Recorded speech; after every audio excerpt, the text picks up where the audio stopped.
Mayon Volcano just exploded. An 8-kilometer evacuation zone is in effect, as sulfur dioxide hits a 15-year high, and what is happening right now on the Philippines' most dangerous volcano suggests we could be witnessing the countdown to the most catastrophic eruption in modern history. Picture the world's most perfectly shaped volcano suddenly turning into a geological monster, forcing authorities to expand the danger zone to 8 kilometers as toxic gas emissions reach levels not seen since 2009.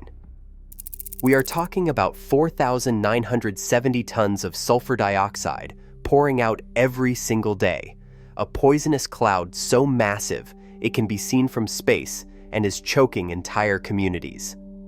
But here is what has volcanologists in complete terror. The lava dome at Mayon's summit is growing faster than ever recorded, creating unstable conditions that could trigger a catastrophic dome collapse at any moment. When that happens, pyroclastic flows traveling at 100 kilometers per hour will race down every slope, turning the 8-kilometer evacuation zone into a death trap for anyone still inside. The most chilling discovery came from comparing current sulfur dioxide levels with Mayon's deadliest historical eruptions. Every time emissions reached these levels in the past, a massive explosive eruption followed within days or weeks, killing thousands and reshaping the entire region.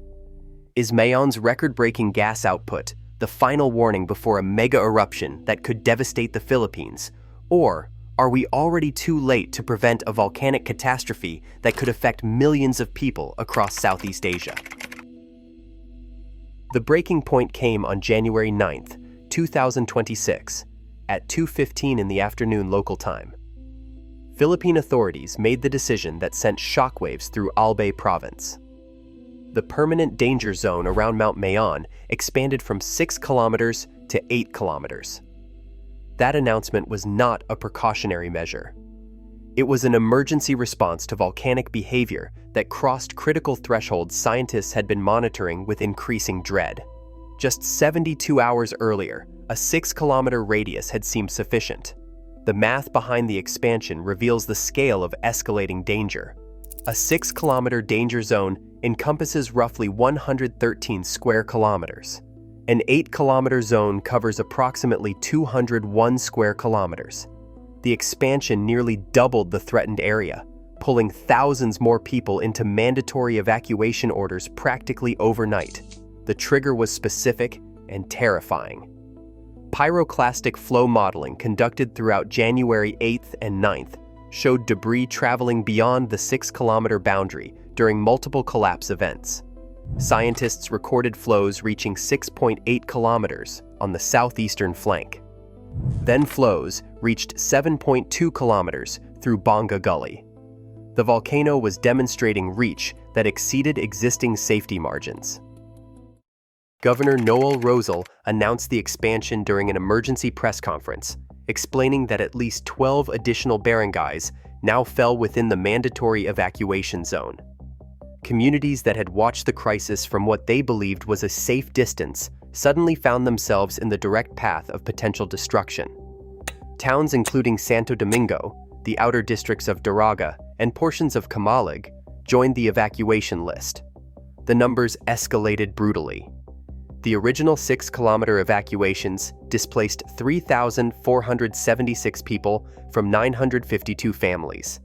The expansion to 8 kilometers added 4,200 additional residents, requiring immediate relocation. Military convoys moved through newly threatened villages throughout the night of January 9th. Disaster response teams coordinated transfers to shelters already strained beyond designed capacity. Dr. Renato Solidum from the Philippine Institute of Volcanology and Seismology stated during the press conference that pyroclastic density currents were exhibiting velocities and reach distances inconsistent with containment within 6 kilometers. The modeling could not guarantee safety at that radius anymore. What changed in the volcano's behavior to force this decision? Everything accelerated simultaneously. The answer lies in what scientists detected beneath the surface. The numbers coming from Mayon's gas monitoring stations are what have volcanologists genuinely terrified. On January 9th, 2026, sulfur dioxide emissions measured 2,800 tons per day. That represents the highest reading recorded at Mount Mayon in 15 years. The last time emissions reached this level was during the catastrophic buildup to the 2009 eruption cycle that displaced over 50,000 people. Think with me for a second. Sulfur dioxide is not just another data point on a monitoring chart. It is a direct chemical signature of what is happening kilometers beneath your feet. When magma rises from deep chambers toward the surface, dissolved gases begin separating from the molten rock as pressure decreases. Sulfur dioxide escapes first, venting through cracks and fissures in the volcanic edifice. The volume of sulfur dioxide emissions correlates directly with the quantity of fresh magma ascending through the system. Baseline sulfur dioxide levels at Mayon typically measure between 150 and 500 tons per day during quiet periods. During the 2023 Alert Level 3 episode, emissions peaked at approximately 890 tons daily. The current reading of 2,800 tons per day represents more than triple the 2023 maximum. This is not elevated activity. This is pre-catastrophe activity. Dr. Maria Antonia Bornas explained during the January 10th briefing that sulfur dioxide provides more reliable eruption forecasting than seismic activity alone. Earthquakes indicate rock fracturing and magma movement, but gas emissions reveal the volume of magma. The correlation is direct and unforgiving. High sulfur dioxide means large quantities of degassing magma are positioned relatively shallow beneath the summit. Historical analysis reveals the terrifying pattern. Before Mayon's major explosive eruptions in 1814, 1897, and 2001, sulfur dioxide emissions spiked dramatically in the weeks preceding catastrophic events. The 2001 eruption, which generated pyroclastic flows reaching 7 kilometers, recorded sulfur dioxide levels around 3,200 tons per day just before the explosive phase began. Current emissions sit at 2,800 tons per day and are climbing. Scientists recorded 2,650 tons on January 8th, then 2,800 tons on January 9th. The trajectory is ascending, not stabilizing. The magma volume beneath Mayon is massive, actively degassing, and rising closer to the surface with each measurement. The 72 hours between January 7th and January 10th, 2026, transformed Mount Mayon from elevated concern to active emergency. The acceleration was brutal and relentless. January 7th began with 72 rockfall events documented between midnight and midnight. The Philippine Institute of Volcanology and Seismology recorded 100 pyroclastic density currents during that same 24-hour period. 2 volcanic earthquakes registered on seismic instruments.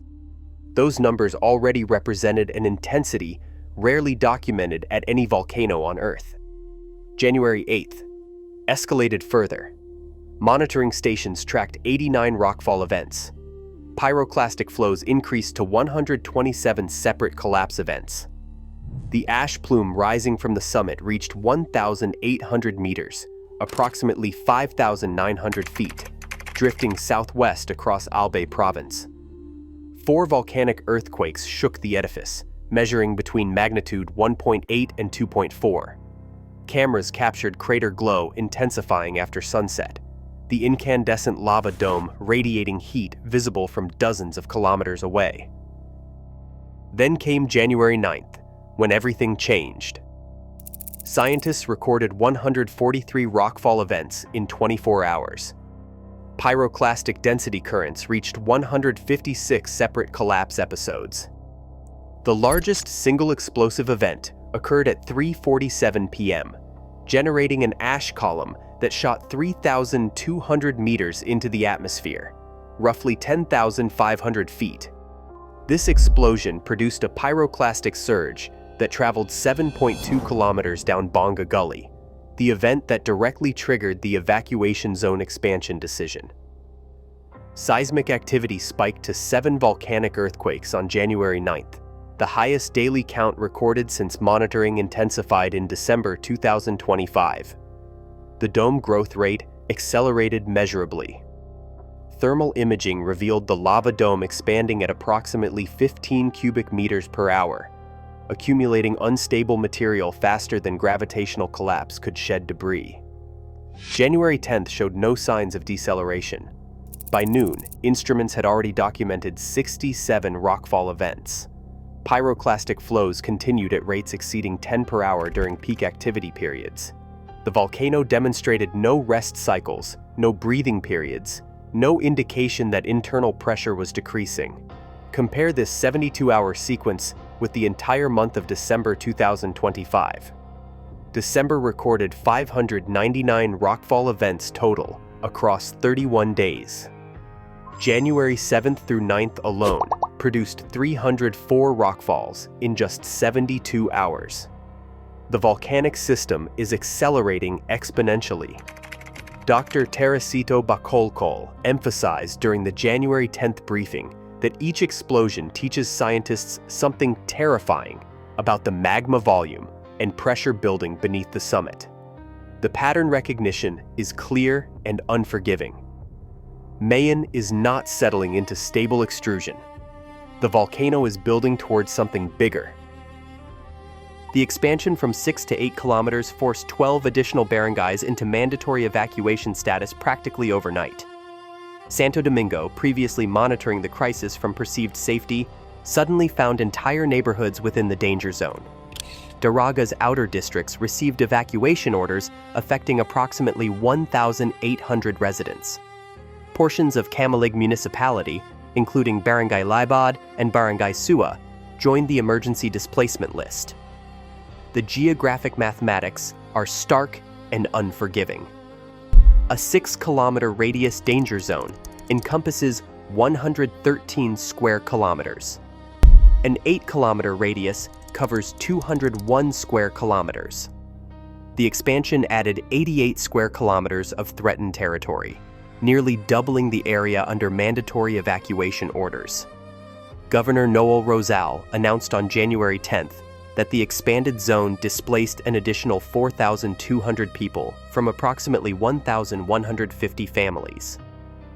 Combined with the original 6-kilometer evacuations, total displacement reached 7,676 individuals from over 2,100 families.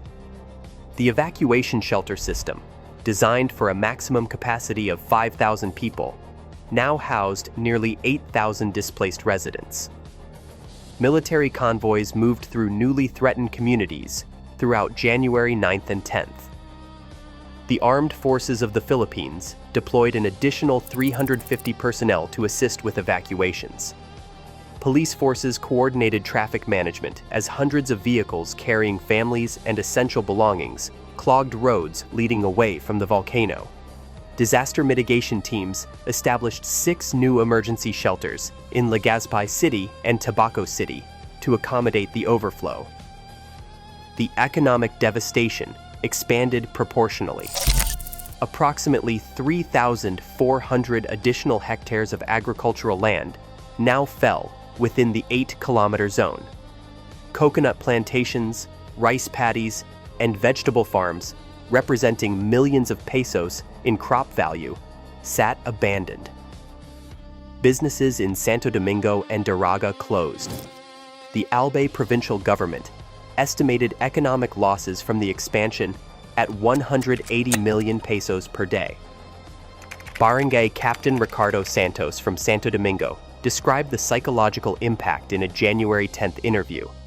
Communities that had watched the crisis from what they believed was a safe distance, that had prepared emergency supplies but expected to remain in their homes, suddenly became frontline evacuation zones. The fear transformed overnight. Infrastructure now at risk includes Provincial Road 2, connecting Daraga to Camalig, the Canali Bridge crossing the Yawa River, and 3 elementary schools serving approximately 2,800 students. All educational facilities within the expanded zone suspended operations indefinitely. The timeline was brutal and non-negotiable. authorities demanded complete evacuation within 48 hours of the January 9th announcement. Families had 2 days to abandon homes, secure property, relocate livestock, and reach designated shelters. Mount Mayon holds the terrifying distinction of being the Philippines' most active volcano, with 54 recorded eruptions documented since 1616. That represents more than 400 years of documented violence, averaging one major eruption approximately every 7 years. The pattern is relentless, consistent, and utterly indifferent to human presence. The eruption of 1814 remains seared into regional memory as Mayon's deadliest catastrophe. On February 1st of that year, the volcano exploded with devastating fury, burying the entire town of Cagsawa under pyroclastic flows and volcanic debris. Approximately 1,200 people died. The church ruins remain visible today, standing as a stone memorial to what Mayon can do when fully unleashed. Historical records from that eruption document sulfur dioxide emissions that witnesses described as choking clouds visible across the entire province for weeks before the catastrophic explosion. In 1897, major eruptions killed over 400 people. The 2001 episode generated pyroclastic flows reaching 7 kilometers, forcing evacuations of 50,000 residents. The 2018 eruption displaced 80,000 people across 3 months of sustained activity. Most recently, the 2023 Alert Level 3 episode lasted 6 full months, maintaining elevated pyroclastic activity from June through November. But 2026 is demonstrating warning signs that separate it from every recent precedent, including 2023. During the 2023 crisis, sulfur dioxide emissions peaked at 890 tons per day. Ground deformation measured approximately 4 centimeters of inflation across the edifice. Pyroclastic flows averaged 40 to 60 events daily during peak activity. Compare those 2023 numbers with January 2026. Sulfur dioxide now measures 2,800 tons per day, more than triple the 2023 maximum. Ground deformation has recorded 11 centimeters of inflation since June 2024, concentrated specifically in the eastern and southeastern sectors. Pyroclastic flows reached 156 events in a single 24-hour period on January 9th, exceeding anything documented during 2023. Dr. Renato Solidum stated during the January 10th briefing that never before in Mayon's monitored history have scientists observed sulfur dioxide emissions, ground deformation, and explosive pyroclastic activity all escalating simultaneously at these magnitudes. The volcano is not repeating 2023.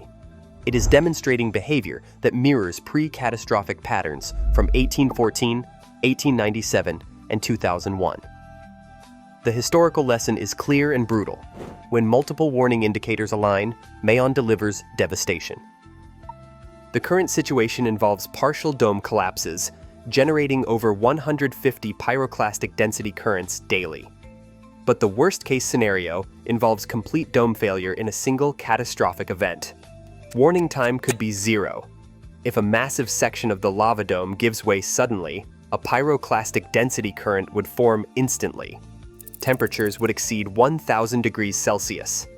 The mixture of superheated gas, volcanic ash, and rock fragments would accelerate down Mayon's steep slopes at speeds surpassing 100 kilometers per hour, following established channels including Bonga Gully, Basud Gully, and Misi drainage systems.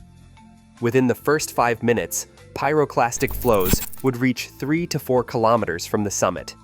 Anyone within this radius would have no time to react. The heat alone kills before physical impact arrives. Buildings offer no protection against flows this hot and fast. Vehicles cannot outrun them. Everything in the initial path would be incinerated instantly. Between 5 and 15 minutes, pyroclastic surges would reach the 8-kilometer perimeter. This is why the expanded danger zone exists. The flows would funnel through river valleys with devastating efficiency, maintaining lethal temperatures and velocities across the entire distance. Barangays within this radius face complete obliteration if caught during catastrophic collapse. The ash column would potentially rise 8 to 12 kilometers into the atmosphere, affecting aviation across the entire Bicol region. Volcanic ash would begin blanketing areas far beyond the 8-kilometer zone immediately. If rain coincides with the eruption, secondary lahars, which are volcanic mudflows, would transform river valleys into deadly channels, carrying debris downstream at tremendous velocity. During the first 6 hours, massive ashfall would blanket Albay province across hundreds of square kilometers. Agricultural devastation would be immediate and total. Water sources would become contaminated with volcanic particulates. Infrastructure would buckle under accumulated ash weight measured in tons per square meter. Power grids would fail as ash coats transmission lines and insulators. Road networks would become impassable under ash deposits with a depth of 10 centimeters or more. The 8-kilometer permanent danger zone exists because scientists have calculated exactly what an 8-kilometer pyroclastic flow means. The difference between 6 kilometers and 8 kilometers is not distance. It is thousands of lives. As of January 11, 2026, exactly 7,676 people remain displaced from the expanded 8-kilometer danger zone. Alert Level 3 stays in effect, maintaining its classification of high probability of hazardous eruption. The Philippine Institute of Volcanology and Seismology operates 24-hour surveillance through instruments that never sleep, tracking every tremor, every gas emission, every millimeter of ground movement. Sulfur dioxide emissions continue at 2,800 tons per day, showing no signs of decrease. Measurements taken on January 10, 2026, recorded 2,830 tons, a slight increase from the previous day. The gas venting from Mayon's summit indicates massive magma volumes positioned shallow beneath the crater, actively degassing and continuously rising. Ground deformation measurements confirm sustained inflation across the edifice. Electronic tilt meters detect the eastern and southeastern flanks bulging outward at rates of 0.3 millimeters per day. GPS networks measure vertical uplift of 1.2 millimeters daily at summit monitoring stations. The mountain is being pushed upward and outward by magma pressure that has accumulated relentlessly since June 2024. Pyroclastic density currents continue at frequencies that alarm scientists who have monitored Mayon for decades. January 10, 2026, recorded 134 separate collapse events. January 11, 2026, documented 147 by evening. The lava dome grows continuously, accumulating approximately 15 cubic meters of material per hour, building an increasingly unstable cap that gravity pulls downward with every passing second. Seismic activity maintains elevated levels. Volcanic earthquakes average 5 to 7 events daily, measuring between magnitude 1.6 and 2.8. Rockfall events continue unabated, transporting incandescent debris down the volcano's flanks throughout day and night cycles. The 19 evacuation shelters across Albay province house families in conditions stretched far beyond designed capacity. Typhoon-style evacuation centers built for 300 people now accommodate 500. Classrooms converted to temporary housing hold families separated only by hanging blankets. The Department of Social Welfare and Development distributes food supplies sufficient for extended occupation, but psychological strain intensifies with each passing day. Children miss school, businesses remain shuttered, farms sit unattended during critical growing seasons. Economic pressure to return before conditions become safe builds incrementally. Families watch their homes from 8 kilometers away, visible but untouchable, knowing everything they built across generations sits within the incineration radius. Scientists track patterns and recognize dangerous trends, but they cannot pinpoint the precise instant when accumulated stress will exceed the threshold fractured rock can withstand. Dr. Maria Antonia Bornes explained during the January 11, 2026 briefing that dome collapse prediction remains extraordinarily difficult despite sophisticated monitoring. The volcano could continue slow extrusion for months, as it did in 2023, or catastrophic failure could occur within hours. Above northeastern Philippines, the perfect silhouette of Mount Mayon glows red against the night sky, beautiful and deadly, still deciding. As of January 11th, 2026, Mount Mayon stands at the center of a crisis with no defined ending. Exactly 7,676 people from over 2,100 families remain displaced across 19 emergency shelters. The expanded 8-kilometer danger zone encompasses 201 square kilometers of emptied communities, abandoned farms, and shuttered businesses worth hundreds of millions of pesos in economic value.